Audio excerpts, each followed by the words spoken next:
था। लाला के जन्म का 6वां दिवस उत्सव आज भी चल रहा है और उत्सव का क्रम रुका नहीं, किसी दिन नहीं रुका, किसी दिन बंद नहीं हुआ। पहुंची नंद जी के भवन में, उत्सव चल रहा था और वहां जो मृदंग नगाड़े बज रहे थे उनकी ध्वनि लोक लोकांतरों में गूंज रही थी। कंस को भी यह समाचार मिला था, पूतना भी सीधे वहीं पहुंची और सब ब्रज की ग्वालिनियां, यशोदा मैया सब देख देख करके बड़े आश्चर्यचकित हो रही। ये कौन है, पता नहीं कहां से आई, बड़ी सुंदर लग रही है। लेकिन यशोदा मैया ने इतने से संतोष किया कि हमारा लाला जब से जन्मा है तब से तो सब श्रृंगार करके ही आ रही हैं यहां। अब हो सकता है आज इसको बहुत श्रृंगार करने की इच्छा हुई होगी तो बिल्कुल अद्भुत श्रृंगार धारण करके आ गई। पूतना मायामय रूप बना के गई थी। यशोदा मैया अपने काम में लगी रही और इसने लाला को लिया, नंद भवन के बाहर निकल गई, गोद में लेट करके लाड़ दुलार दिखाते हुए और अपना स्तन मुख में दे दिया। भगवान कृष्ण इसके प्राणों को भी पी गए, दूध के साथ साथ प्राणों को भी पी गए। कल आपको राजा बलि और भगवान वामन के प्रसंग में बताया था, राजा बलि की पुत्री थी, उसके मन में इच्छा हो गई, बड़ा सुंदर बालक है, दूध पिलाने योग्य है।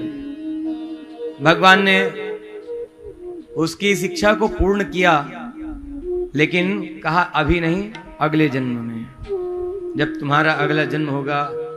और इस बीच भगवान तो अनेक अवतार धारण कर ही चुके हैं ना। तो आज भगवान ने इच्छा पूर्ण कर दी।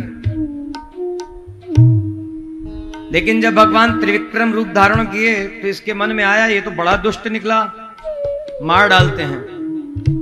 भगवान ने मुस्कुरा करके कहा ठीक है, तुम्हारी इच्छा ही है तो करके देखो। महात्मा लोग कहते हैं ना, भगवान तो सब काल के भी काल हैं। तो विष और मृत्यु ये सब, अरे भगवान नहीं, जब भगवान के सत्वगुण में रजोगुण उत्पन्न हुआ और उसमें भी जब तमोगुण उत्पन्न हुआ, तब ये सारे तामसिक वस्तुएं निकली ना, उत्पन्न हुई। तो किसी ना किसी उद्देश्य से ही भगवान ने सारी लीला की। सुखदेव जी ने यहां बताया, परीक्षित जब ये पूतना भगवान के भवन में पहुंची तो भगवान ने नेत्र बंद कर लिए। क्यों बंद किए? भगवान की दृष्टि के सामने कोई मायामय रूप, कोई छल छद्म ठहर नहीं सकता है। लेकिन भगवान ने कहा था इसको, इसकी इच्छा का अनुमोदन किया था कि तुम्हारी इच्छा हम पूर्ण जरूर करेंगे, तो ये लीला नहीं हो पाती ना। इसकी इच्छा थी दूध पिलाएं, और यदि वह राक्षसी वेश में आ जाती तब तो लीला में विघ्न पड़ ही जाता। इसलिए भगवान ने नेत्र बंद किया और दूध पिलाने की इच्छा भगवान ने पूर्ण कर दी। लेकिन जिस विकार के कारण, जिस पाप के कारण ऐसा भारी दोष मन में आ गया, किसका? जीवात्मा का दोष। दोष मन में आ गया कि मार डालने लायक है, इसको मार डालना चाहिए। तो ऐसे दोष को भी भगवान ही हरते हैं। विचार कीजिए, पहले दूध पिलाने की इच्छा की, ये सेवा की भावना थी, बाद में मार डालने की इच्छा की, ये दुष्ट भावना बाद में आई थी।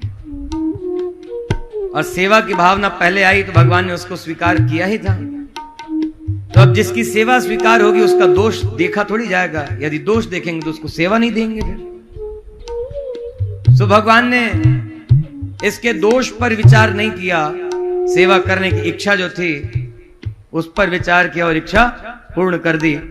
और वह जो जिस दोष के कारण भगवान को मार डालना चाहती थी उस दोष समेत इसके प्राण हर लिए और दोषों से सदा के लिए मुक्त कर दिया। जो भगवान ने कहा हम तो सर्व पापेभ्यो मोक्षयिष्यामि मां शुचि, मैं तुम्हें सारे पापों से छुड़ा दूंगा और मोक्ष भी प्रदान कर दूंगा। ये भगवान ने पूतना को प्रदान कर दिया। बोलिए श्री कृष्णचंद्र भगवान की।